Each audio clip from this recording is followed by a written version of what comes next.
AMC cookware గురించి second video అండి ఇది. ఫస్ట్ వీడియోకి అయితే చాలా మంచి రెస్పాన్స్ వచ్చిందండి. చాలా మంది కామెంట్స్ కూడా పెట్టారు, మేము చాలా ఇయర్స్ నుంచి వాడుతున్నాము, చాలా మంచి ప్రోడక్ట్ అని. ఏఎంసీ కుక్వేర్ అనేది నిజంగా ఒక మ్యాజిక్ అండి. ఇందులో వంట చేసుకుంటే అసలు చేసినట్టే అనిపించదు. మేము 1 minute లో వితౌట్ ఆయిల్ కిచిడి చేసాం చూడండి.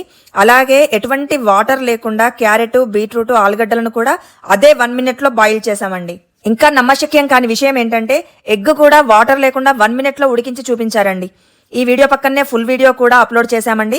అది చూస్తే మనం ఇన్ని రోజులు ఎటువంటి అనారోగ్యకరమైనటువంటి ఆహారాన్ని తీసుకుంటున్నామో మనందరికీ తెలుస్తుందండి. మనం రోజు వండుకునే పాత్రల్లో ఏంటంటే చాలా మటుకు ప్రోటీన్స్, విటమిన్స్ అన్ని ఆవిరే వెళ్ళిపోతూ ఉంటాయండి. సో అదొక డిఫరెన్స్ అనేది మనకు క్లియర్ గా ఇక్కడ చూపించడం జరిగింది. అండ్ ఎందుకంటే మనకి ఎలా తెలుస్తుందంటే టేస్ట్ కూడా మారిపోయిందండి. ఇప్పుడు క్యారెట్ టేస్ట్ మేము నార్మల్ గా చూసాము, ఇలా చూసాము, రెండిట్లో చాలా డిఫరెన్స్ అయితే ఉంది. ఫుల్ డీటెయిల్స్ అండ్ డెమో కోసం కింద వాళ్ళ నంబర్ అయితే ఇస్తున్నామండి, కాల్ చేసి క్లారిఫై చేసుకోండి. థ్యాంక్ యూ అండి. Eat better, live better.